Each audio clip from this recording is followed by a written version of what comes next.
We begin this hour with live pictures from Beirut, Lebanon, and the fire that still burns as it has been for several hours in the port of Lebanon's capital. If you've been with us all morning, you can see the images change somewhat.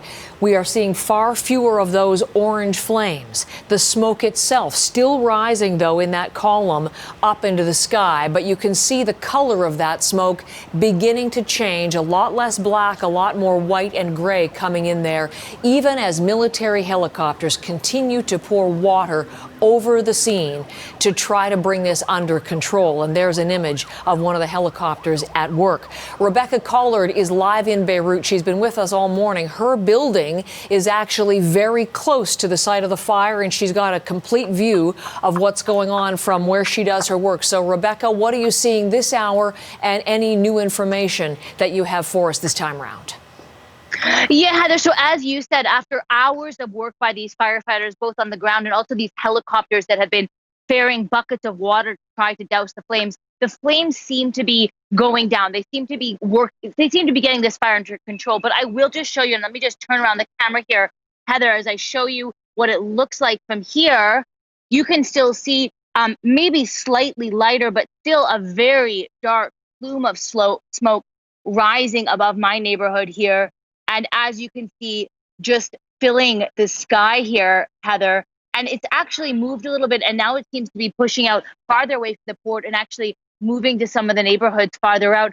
And I will just say, Heather, we have heard today from the Red Cross that they do not believe there's any risk of another explosion, that we haven't really seen any injuries. But of course, there are concerns. Heather, burning tires like the ones behind me are toxic to humans. And on that note, I will just say, Heather, and I don't know if you can see behind me, I tried to show you this earlier as well, but this building here, for example, most of the floors there are still missing windows. So more than a month after the blast, a lot of the buildings in my neighborhood and throughout the city still don't have windows. So now, the layers of this tragedy that this city is facing, you now have these people who are either trying to flee the city. We've heard of a lot of people and calls from Beirut's mayor even to leave the area around the port, but people now also having to worry about this toxic smoke that's billowing into the air while they don't even have windows on their apartment. And the last thing I'll say, Heather, on that is, we still don't have a really clear idea about what caused this fire. The latest that we're hearing is that it started in a warehouse containing cooking oil and then spread to a warehouse containing tires nearby.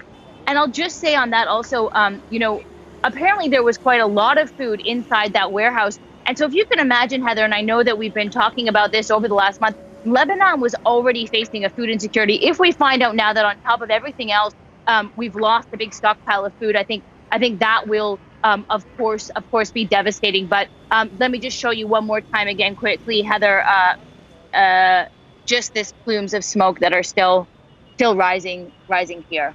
Continues to rise. And would you agree with me, Rebecca, that the color of that smoke has changed, which indicates sort of what's burning, the ferocity of the fire as they work to get this under control? I'm just going to bring in our live shot again, what is going on the ground, because you can see there, Rebecca mentioned the Red Cross coming forward to say they don't think there will be an explosion, and they have no reports to this point anyway of injuries, but you can see in those images the fire reels, the fire trucks, the ambulances that are on scene and have responded really in significant numbers. And every once in a while in these live shots, you do see the military helicopters arriving and pouring buckets of water on this fire to try to get it under control.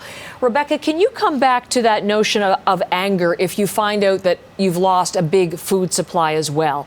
We are just about a month out from the devastation of the explosion and the ammonium nitrate in that port warehouse. Nearly 200 people killed, 6,500 injured.